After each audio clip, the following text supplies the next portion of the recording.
Hello बच्चों, आज की क्लास में आपका फिर से स्वागत है। मैं राजेंद्र दग्दी आज आपको फिजिक्स की क्लास के अंदर कूलोम नियम का सदिश निरूपण पढ़ाऊंगा। इससे पहले अपने कूलोम का नियम पढ़ा था, जो अपने पास में दो आवेशों के मध्य, दो स्थिर बिंदु आवेशों के मध्य लगने वाले बल को प्रदर्शित करता है। आज उसी नियम को अपन सदिश रूप में प्रदर्शित करेंगे। तो कूलोम के नियम को सदिश रूप में प्रदर्शित करने के लिए अपन दो बिंदु आवेश लेते हैं। देखो, आराम से समझना है इस चीज को, बहुत इंपॉर्टेंट चीज है। आज दो बिंदु आवेश लिए हैं अपन ने। एक बिंदु आवेश लिया है अपन ने Q1 और दूसरा बिंदु आवेश लिया है अपन ने Q2, और ये आपके पास में इसका मूल बिंदु है। तो सदिश रूप में प्रदर्शित करने के लिए आपको ये चीजें किन किन चीजों की जरूरत पड़ती है, ये चीज भी ध्यान होनी चाहिए। एक, जो बिंदु आवेश लिए गए हैं उनकी स्थिति सदिशों की जरूरत पड़ती है, अर्थात उनके मूल बिंदु से कितनी दूरी है वो अपने को जरूरत पड़ती है, और दोनों आवेशों के बीच में भी कितनी दूरी है वो भी आपको सदिश रूप में जरूरत पड़ेगी। तो बेटा देखो, Q1 की जो स्थिति है मूल बिंदु के सापेक्ष अपन मान के चलते हैं इसको R1 वेक्टर, और Q2 की जो स्थिति सदिश है मूल बिंदु के सापेक्ष वो है R2 वेक्टर। यानी R1 जो है Q1 का मूल बिंदु के सापेक्ष स्थिति सदिश है, और Q2 का मूल बिंदु के सापेक्ष स्थिति सदिश R2 वेक्टर है। अब बात करते हैं अपन इन दोनों आवेशों के बीच। अपन ने जो आवेश लिए हैं ये दोनों समान प्रकृति के हैं, यानी प्लस आवेश है। बिंदु आवेश लिए गए हैं। अब समान प्रकृति के बिंदु आवेश के लिए आपको ये भी पता होना चाहिए कि भाई इनके बीच जो लगने वाला बल होगा वो प्रतिकर्षण बल होगा। अब देखो, प्रतिकर्षण बल को प्रदर्शित करने के लिए अपन लगाते हैं Q1 पर Q2 के कारण जो बल लगेगा, इसको अपन इस प्रकार से प्रदर्शित करते हैं। Q1 पर Q2 के कारण जो बल लगेगा, प्रतिकर्षण बल, वो अपन ने लिख दिया F12 वेक्टर। इसी प्रकार से Q2 पर Q1 के कारण जो बल लगेगा F21, ये दोनों एक दूसरे के विपरीत दिशा में होंगे। अब बात करते हैं अपन पहली स्थिति सदिश। दूसरी कंडीशन आती है कि इन दोनों पर लगने वाला बल, एक तो हो गया F12 और एक हो गया F21। तीसरी कंडीशन ये आती है कि Q1 और Q2 के बीच की डिस्टेंस क्या लेके चलोगे।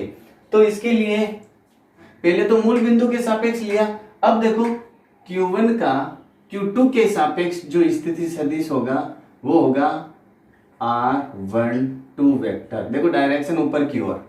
Q1 का Q2 के सापेक्ष स्थिति सदिश है, और Q2 का Q1 के कारण स्थिति सदिश होगा, वो होगा R21 वेक्टर। ये आपके पास में इसका एक चित्र बना है जो आपको समझ में आना चाहिए। अब देखो, अपन यहां से स्टार्ट करते हैं, या फिर इसी के कारण स्टार्ट कर लेते हैं। सबसे पहले Q1 पर Q2 के कारण लगने वाला प्रतिकर्षण बल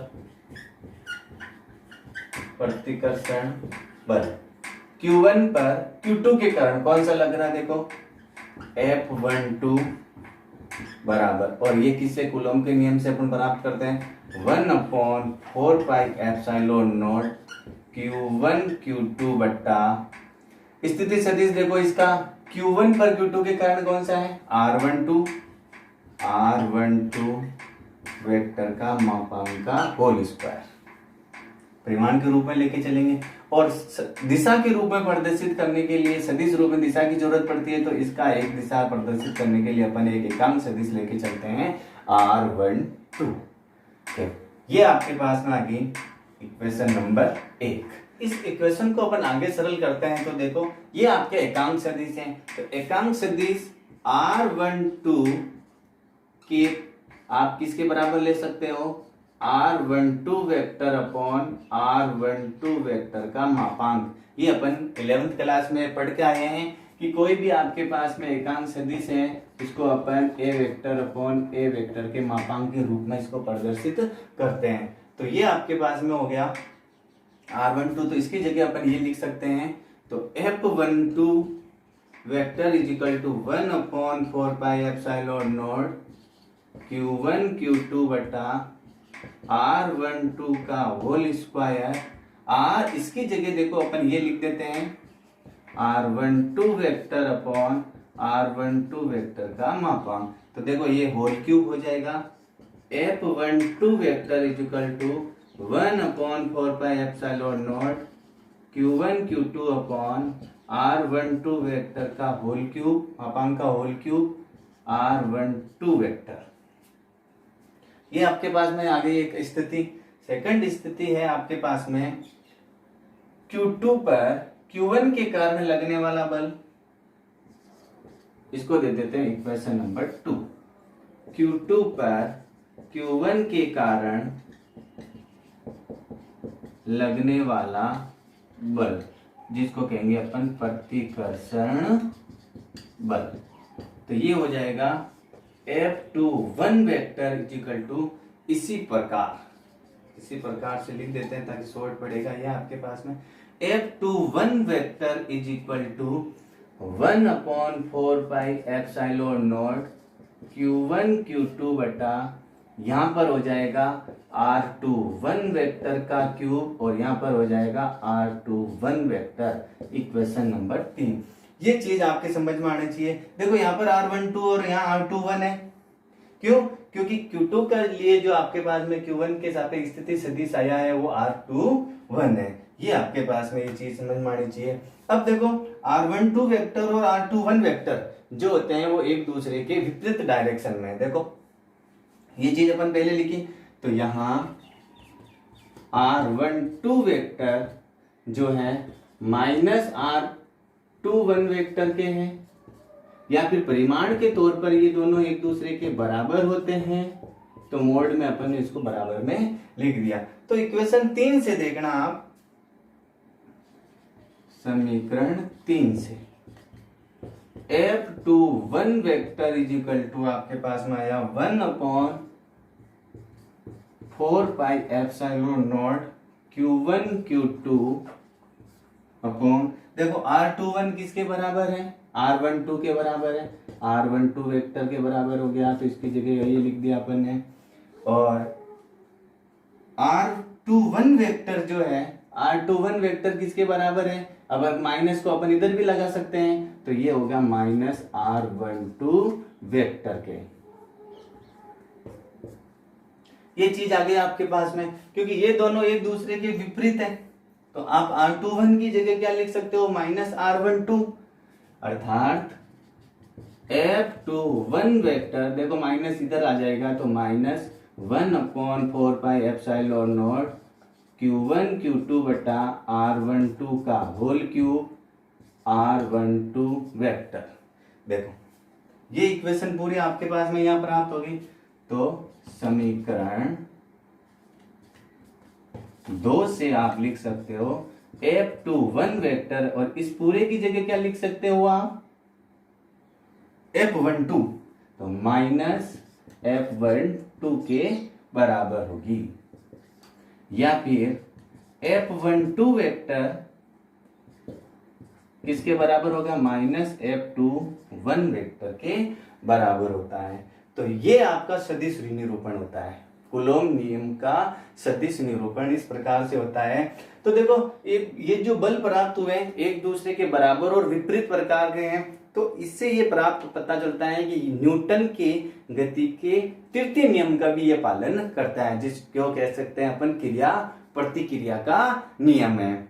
अब बात आती है कि समान आवेशों के बीच में प्रतिकर्षण और विपरीत आवेशों के बीच में आकर्षण लगता है। तीसरी स्थिति आती है कि ये जो बल होता है एक केंद्रीय बल होता है, ये बल जो होता है एक केंद्रीय बल होता है। तो इस प्रकार से अपन इस कूलोम के नियम के सदिश निरूपण को प्रदर्शित कर सकते हैं। अब कुछ बातें मैं बताऊंगा जो आपने 11th क्लास में भी पढ़ी है कि जो आपने R12 और R21 वेक्टर लिए हैं उनको किस प्रकार से ज्ञात किया जा सकता है। जो आपकी बुक में भी लिखा हुआ है कि R21 बराबर लिखा हुआ है R21 vector minus R1 vector, R2 vector minus R1 vector. तो वही चीज मैं अब समझाता हूं आपको। सदिशों के त्रिभुज नियम से अपन सबसे पहले R12 वेक्टर का मान अगर मैं ज्ञात करना चाहता हूं तो सदिशों के त्रिभुज नियम से,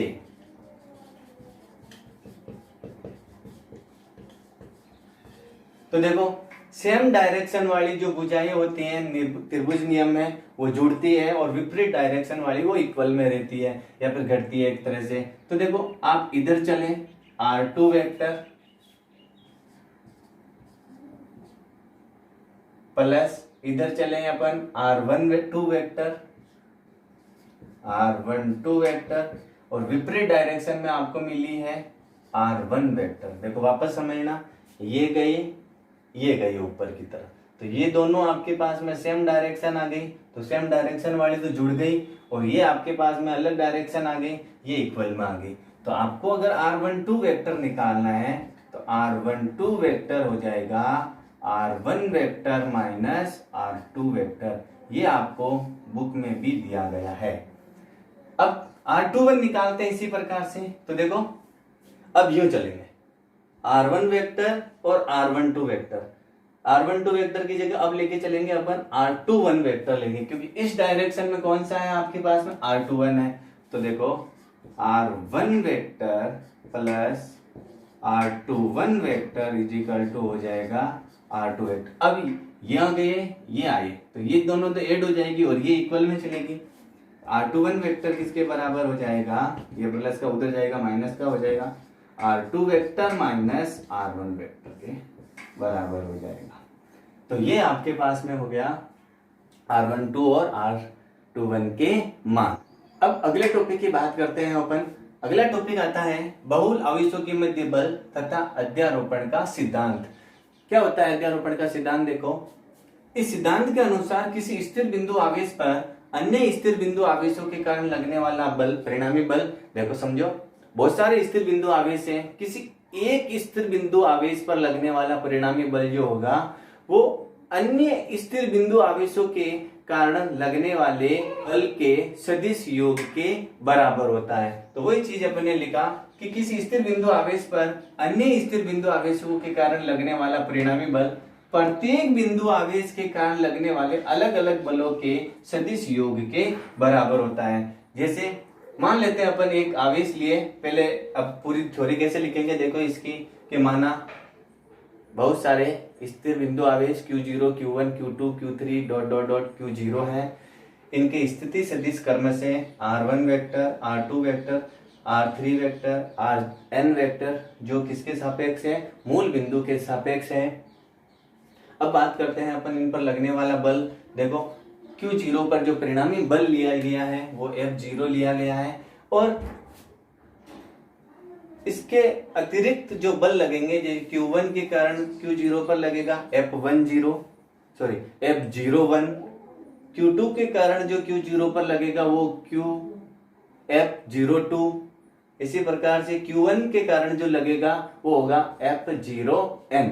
तो अपन ने इस प्रकार से लिखा है ये सारी चीजें। तो इन प्रत्येक बिंदु आवेश के अलग अलग बलों के सदिश योग के बराबर आपके पास में परिणामी बल प्राप्त होगा। अब बात करते हैं कि इनके मानों की। तो देखो इस आवेश की अपन कल्पना कर रहे हैं कि ये कोई स्थिर बिंदु आवेश है Q0, इसका स्थिति सदिश मूल बिंदु के सापेक्ष अपन ने R0 लिया है। Q1 के कारण जो इसके ऊपर बल लगेगा वो मैंने इस प्रकार से लिख दिया F01 वेक्टर। सेम Q2 भी इसके ऊपर एक बल लगाएगा वो मैंने लिख दिया F02 वेक्टर। इसी प्रकार से Qn भी एक बल लगाएगा वो अपन ने लिख देते हैं F0n वेक्टर। इस प्रकार से बहुत सारे आवेश होंगे जो इस Q0 पर बल लगाएंगे। इसी प्रकार से अपन देखो F0 की बात करते हैं तो परिणामी बल निकालने की बात करते हैं तो F0 vector is equal to Coulomb नियम क्या कहेगा, F01 का मान क्या होगा देखो कि Q0 Q1 upon R01 vector का होल स्क्वायर। ये आपके पास में आ जाएगा। और दिशा के रूप में आप क्या लेके चलोगे, r01 कैप। क्यों r01 कहां से आया, देखो इन दोनों के बीच जो स्थिति सदिश आपके पास में वो क्या होगा, r01 वेक्टर होगा। क्यों, इससे पहले अपन ने ये चीज पढ़ ली है। तो सेम प्लस इसका देखो कि Q0 Q2 upon R02 vector का मापांक R02 cap plus dot dot dot करके चलते हैं अपन कहां तक, 0n तक। तो K Q0 Qn upon R0n vector का मापांक का होल स्क्वायर R0n कैप। तो बेटा देखो F0 vector is equal to किसके बराबर, देखो K Q0 आपके पास में क्या आ रहा है, कॉमन आ रहा है। तो K Q0 अपन कॉमन ले लेते हैं, तो बचेगा क्या आपके पास में, देखो Q1 अपॉन R01 का whole square R01 vector plus Q2 upon R02 vector R02 के plus dot dot dot Qn upon R0n vector का मापांक का होल स्क्वायर R0n का कैप। तो ये सब आपके पास में सदिश रूप में आया। तो आप इसको सिग्मा के रूप में प्रदर्शित कर सकते हो कि Q0, ये मैंने सिग्मा लिखाया, I से स्टार्ट करते हैं अपन, I इजिकल टू 1 से I इजिकल टू n तक। देखो Q1 है तो आप इसको QI लिख सकते हो अपॉन इसको लिख सकते हो R0I वेक्टर मापांक होल स्क्वायर, और इसको लिख सकते हो R0I cap. I is equal to 1 लेंगे तो आपके पास में ये आएगा, I इजिकल टू 2 लेंगे तो ये आएगा, I इजिकल टू n लेंगे तो ये आएगा।